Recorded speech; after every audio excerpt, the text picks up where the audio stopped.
was fragen. Der T-Rex war doch der König der Dinosaurier, oder? Oh ja, riesig stark, mit einem Brüller wie ein Gewitter im Bauch. Aber weißt du, was ich nie verstanden habe? Warum hatte der so winzige Ärmchen? Die sehen aus wie 2 vergessene Würstchen. Hi, ja, das sieht lustig aus. Ein Dino, der 12 Meter lang ist, yeah, und dann Arme so kurz wie Brokkoliröschen. Ich stelle mir vor, wie er sagt, Hallo.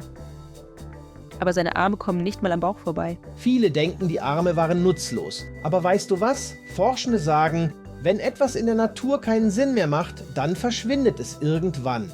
Also müssen sie doch eine Aufgabe gehabt haben. Oh, also keine Witzärmchen, sondern Mini-Spezialarme mit Geheimauftrag? Genau.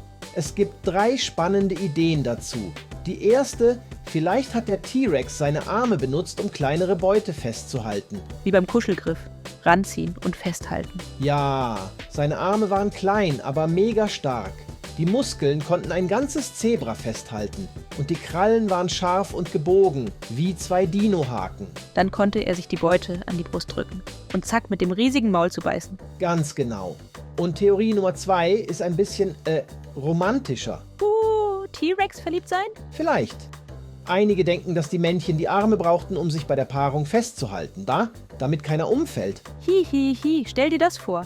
2 riesige Dinos beim Tanzen und dann, ups, plumps. Genau deshalb. Kleine Haltearme, damit das nicht passiert. Vielleicht konnten sie auch ein bisschen kitzeln oder trösten. Ein Kitzeldino mit Superzähnen. Das klingt irgendwie süß und gruselig zugleich. Die dritte Idee ist, dass die Arme einfach ein Überbleibsel aus früheren Zeiten waren. So wie dein Blinddarm. Keiner weiß genau, wozu der noch da ist. Oder wie meine alten Kartons unter dem Bett.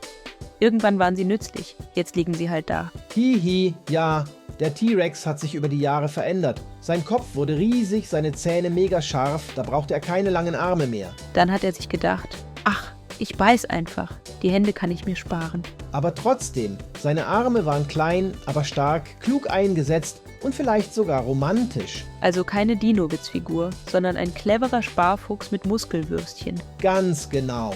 Und bis heute rätseln die Forschenden weiter. Vielleicht kommt ja eines Tages ein neuer Fund mit der Antwort. Bis dahin bleibe ich Team Kätzchen-Kuschelarme.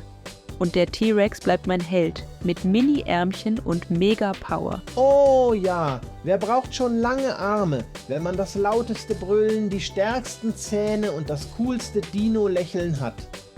Ole Duli, Duli Duli.